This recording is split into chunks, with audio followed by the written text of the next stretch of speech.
Sexual? Yeah. Okay. Spiritual? I'm just saying. I covered all of those. Yeah.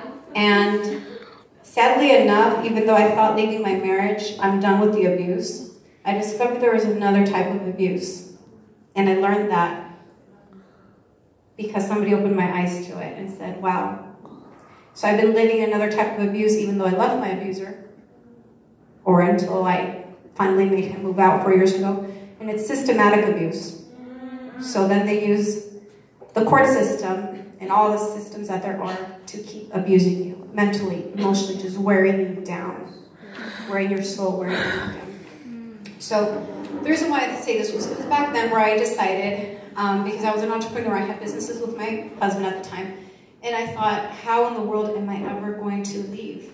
Because I tied everything with him. I thought to myself, everything that I built, he puts a stake on it, and he says, well, it's because of me. And then I thought, damn, here I am working 7 days a week, sometimes 12, 14-hour days, for someone to say that they make the money, that everything's because of them. And at the end of the day, it wasn't that bothered me, but what bothered me is that I felt like, when will I ever be able to leave if everything is tied to him? So he did tell me, and he's kept his word. He said, if you ever leave me, you will never see a dime for you or for your daughter. And at that time, he even said, if you leave, by the way, you won't even have your daughter. I will take her, and because I have a degree, and I have this, and I have this, and I have that, I guarantee you, I will have her. And that's why I stayed for so long. I prayed to God. I was like, give me a way out. I need to get out of this, and I don't know how. So since I was worn out, working so much, I was like, it finally hit me one day, and I was, funny enough, it's actually where I live now, which is down the street from my old house. It wasn't very far. I was going up the hill. There's this beautiful sunset. And as I'm looking at the sunset, I'm crying. I'm distraught, and I'm crying, and I'm asking God, what can I do to get out of this? And since the financial abuse was in place, and I didn't access money at all, I said, you know what? I always loved acting. I loved the arts. I just never had the opportunity when I was younger. So now, I was like, wait a minute, I work all this time, I make all this money, but supposedly I don't bring any money home. Well, if I don't make a difference working all those hours, I might as well go do what I love to do, because anyway, it's for free, right? I was like, if I don't make any money, at least I'm happy. At least I'm not sitting there working for somebody else and doing all that. So I just came home and I said, guess what? I'm going to be an actress. And he looks at me, he's like, you're going to be what? I'm going to be an actress. But you don't have any training. Yeah, I know. But I know I'm good at it. How do you know? Because in school, I won all these awards, okay? I used to win all these awards. I was really good. So that's what I've always wanted to do. How are you going to do it? I don't know. Then I went home and I told my mom and my dad, guess what? I decided I'm going to be an actress. Same thing. They're like, what? Because I mean, they're used to me. Like, I had an insurance agency. We had a brokerage of over 30 agents. I ran a meat company, a wholesale meat distributorship that was also ours. I opened up my parents' business, which is still thriving. And so I've been like 4 businesses at once. That's why I worked 12-hour days, 7 days a week. And I didn't have any money. How does that work? So I told them the same thing. They're like, pero ¿cómo? Like, you don't have any training, you're not in LA, you don't have, like, what are you gonna do? And I was like, I don't know, but I'm gonna be an actress. And I got on Craigslist, ladies. No judgment, right? So I was like, I got on Craigslist, and I was like, okay, I looked up acting gigs. So I found one, and I went to it, and it was a casting for a music video.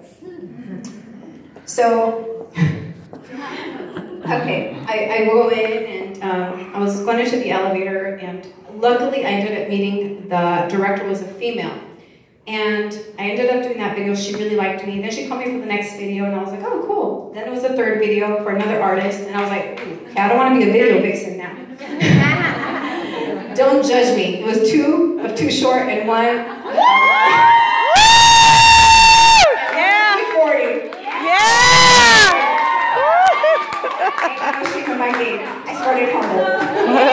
But anyway, so, you know, I was blessed that I just hit the ground running, you know, because I knew that's what I was made for. Unfortunately, I was still with my husband at the time. He lived in my own home. We were not together. We made that agreement, but he lived with me. I made it to LA, and I made a lot of connections. I've been blessed by God that I'm able to connect with people, and to me, that's just a gift that God's given me. And I connected with a lot of people, and I just, you know, doors started opening too. So what an abuser always does, of course, is now they see another way to use you. Yes. So next thing you know, he starts having trouble with me, then I have to introduce him to all the other people, even though we weren't together. Our agreement is we live in the same house till she turns 18, you do your life, I do mine. But in other people's eyes, we were still together. So I ended up getting somebody to represent me. The best in public relations in the industry. Ladies, I was going to say gentlemen, there's no gentlemen, well, gentlemen. Ladies and gentlemen, it counts. And, you know, we had this amazing connection.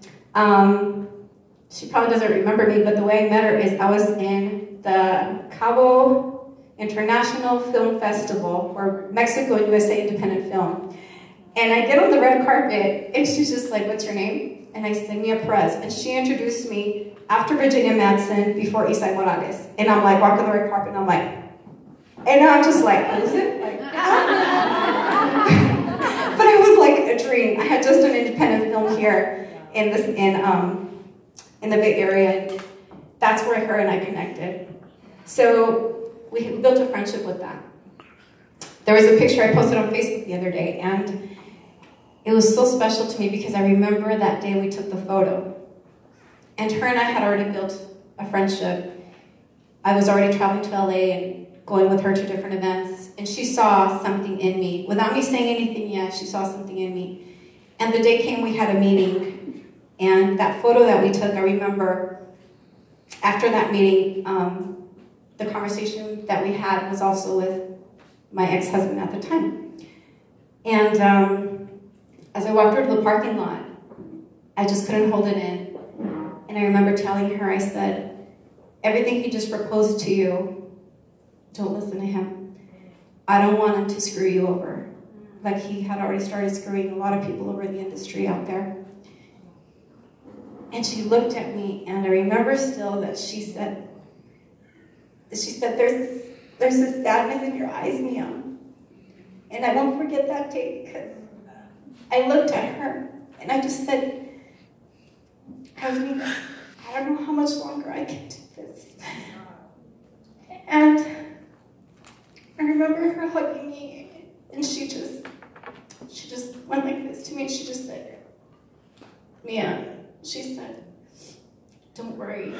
She said, even without him, I will always be here for you. And she has kept her promise. I had to step out of the industry for a few years now. We've been very good friends, and she has grown. Yes. My goodness, she has grown. Yes, yes. But that's how much her and I go back. And there's so many people here that I could point out and thank who have been through this journey with me. Nita has been doing my makeup for free for so many years, my goodness. Because I couldn't afford to pay her. My friend Jackie. Is my friend Jackie in here? Jackie? Jackie Velasquez? That girl back there? One of the times that her and I had went out somewhere, my ex-husband sent me a photo, and he said, good luck seeing what you're gonna wear next week. And I was like, what? And then later he said, oh, make sure you turn off the chimney when you